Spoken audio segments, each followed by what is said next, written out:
SuperTalk.org. And man, it is a beautiful day that the Lord has made here in Mississippi today. And it is a great day to hear about a good service that's helping our service members' families. And joining us to tell us a little bit more about the Navy Gold Star program is Miss Emily Kolenda. Hey, Emily. Hi, Rebecca. Thanks for having me. Now, you're joining us here on Good Things from the Mississippi Gulf Coast. Is it a beautiful day there? It is, thankfully. Enjoying the sunshine. We're all enjoying the sunshine as maybe we tread water for a potential weather day again tomorrow. But we don't want to talk about that. That's taken away from all the good that your program is up to. So let's dive into what the Navy Gold Star program does. Absolutely. So the Navy Gold Star program is a long-term support program provided by the Department of the Navy to be able to provide long-term support and resources to families of our deceased active duty members. So essentially, anytime an active duty member dies, no matter the cause of death, the program is going to step in to make sure parents, siblings, spouses, and children are taken care of in answering their questions, providing resources for them, to whatever their journey ahead looks like. And when you talk about long-term care, Emily, are we talking about 6 weeks, 6 months, 6 years after they lose a loved one, or what's usually that kind of time frame for support? So essentially, the family can take advantage of this program for the remainder of their own life. So however long that is for them, we are going to be available to provide those resources. If they aren't interested in those resources anymore or don't want our outreach, they can always say, hey, you know what, things are going really good right now. I don't need anything. But if something does come up and they're like, hey, things have changed, I need some assistance, they are always welcome to come back to us. But of course, our goal is to be able to make sure that they stay as engaged as they are interested in, as we, again, look to provide those resources and support, and then making sure that their loved one, whoever that may be, that son or daughter, husband, wife, mom or dad, brother, sister, that that loved one, that service member is honored and recognized as well. Now, I read there's only 13, I think, Gold Star programs across the state, and one is nestled right there in Mississippi, on the Mississippi Gulf Coast. So what makes the Gulf Coast a good spot for the work that you do, Emily? So I am one of 13 coordinators to be able to provide support. I cover not just the entire state of Mississippi, but I have a larger area as well. So I roll into some other states. But this is a pretty central location. We have a lot of wonderful and amazing resources here on the coast with the local installations such as Keesler Air Force Base, the CB base that are down here on the coast. Even Camp Shelby, that's slightly north, it provides the opportunity for multi-branches. We can get together, even moving into the different states of Louisiana and Alabama, to allow all these families within a short and reasonable distance to be able to get together occasionally, to honor their loved ones and spend time with each other, to have that own camaraderie. So when you hear the Navy Gold Star program, and again, this is a civilian just reading into it, that it doesn't just limit to the Navy, right? All branches can utilize your services? Absolutely. We welcome all branches, but please know if you're a family member from a different branch, there are branch-specific programs available. So the Army has one called Survivor Outreach Services. The Air Force is the Air Force Families Forever, and the Marine Corps, the Coast Guard, they also have their own programs that fall under Navy Gold Star.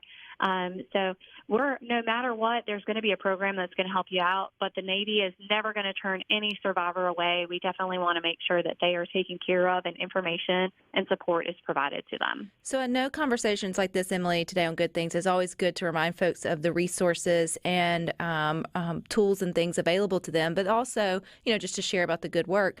Typically when a service member, transitions to glory, let's put it that way, and their family's left, do you guys connect with the family, or is this something where the family may connect with you guys? How does one get in touch with the other? So essentially both ways. When there is a newer death, so based off of our technology advances over the years, any service member that passed away from the year 2000 to present, the Navy has electronic records to be able to assist with information and those resources. So we're able to make those direct contacts. Unless families have moved or something like that, we may have had difficulty reaching them. But some of those older deaths that are before that 2000 mark, the Navy especially didn't have electronic records. So we ask for families to identify themselves so that we can connect them with resources and supports and anything that they may need that they have questions about. So depending on when that death is, they may need to reach out to us. But we're available at the Navy Gold Star website, which is navygoldstar.com, or our Facebook page, where they can just look up Navy Gold Star. So if someone is listening to Good Things, Emily, and they're like, wow, I didn't know this was available. Maybe they're listening for their brother or sister or their mom or dad or whoever it may be. When they do, like maybe it has been 5+ years since they lost a loved one. I mean, what are the I guess, the most common resources that a family may still find helpful or, for comfort that far out? Grief counseling is one of the top resources that we provide out. We look to connect family members with a counselor or provider that's going to be as close to them as possible and at no cost to them. So grief counseling is one of the biggest. Depending on kind of their relationship, parents and siblings may not have as many benefits through the Navy, unlike a spouse or children. So those spouses and children may need some additional assistance with financial education or education benefits, medical benefits, or other benefits that they may be available to receive. But for parents or siblings, any relationship, we really want them to be able to have the opportunity to connect with other family members who have experienced something similar with the loss of a loved one in service. And so those special events are very common for a lot of families to want to participate in, so that they can have that relationship and that time with another family that really understands what they have gone through.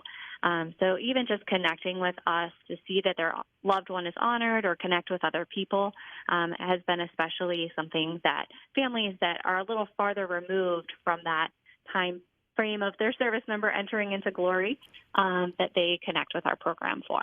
Well, I think that's all good things to remember, because I can imagine, or to be, I guess, reinforced, because in the moment, I'm sure, you're not necessarily thinking about all the things that you could be thinking about. I mean, and I'm sure even if you reach out, Emily, and make the connection, there can always be the opportunity for someone to forget or fall through the cracks. So that's why we're talking about it today here on Good Things, because you have the opportunity to reconnect or reach out for the first time or whatever it may be. So remind us again how we do that. How do we get in touch with you or the Navy Gold Star program? Absolutely. So I am down at the CB base, but my telephone number, which anybody is able to give me a call on, is 901-930-8258. So they can reach me directly at that number. But they can also visit navygoldstar.com or go onto Facebook and type in Navy Gold Star, and they can reach our program through those sites. And it does provide information. So let's say you're a cousin or some other family relationship, you can refer your family members over to those sites, and we'll make sure that through their contact, they're connected with someone that covers their area to be able to provide resources and support. I would say it's worth the call, right? If you fit the bill or your loved one does. I mean, what's the worst thing Miss Emily would say? Thank you so much for listening to me on Good Things, but I can't. No. I feel like you're going to help them, navigate either the website, the resources, or whatever it may be, or just answer questions. And I always tell our good listeners it never hurts to make a phone call. Absolutely. And we are always wanting to help, especially those who have lost their loved ones. But, find different ways that people can also get involved. Maybe it's with the Navy Gold Star program directly, or some of the non-governmental resource partners that we have that are doing amazing things to make sure that these families are taken care of and they can give back in other ways. Oh, that's a great point. So, maybe you are 20 years removed. You still just want to be there to help comfort or support or be involved. I think that also brings up another sector of conversation for someone to have with you to reach out. I think that you're doing so much good, and there's so much opportunity here to help families who may need it most. So I appreciate your time, Emily, and what a rewarding job you have. Thank you. It definitely is. And I do want to make just a little bit of a plug that tomorrow is Gold Star Spouses Day. So it is a day that we pay tribute to those spouses. So if you know a spouse out there, please make sure to thank them and acknowledge their service and sacrifice along with the remembrance of their husband or wife. I love that. That's a wonderful way to close it. Emily, thank you for your time. Thank you, Rebecca. I appreciate it. All righty, stick with us. We got more for you.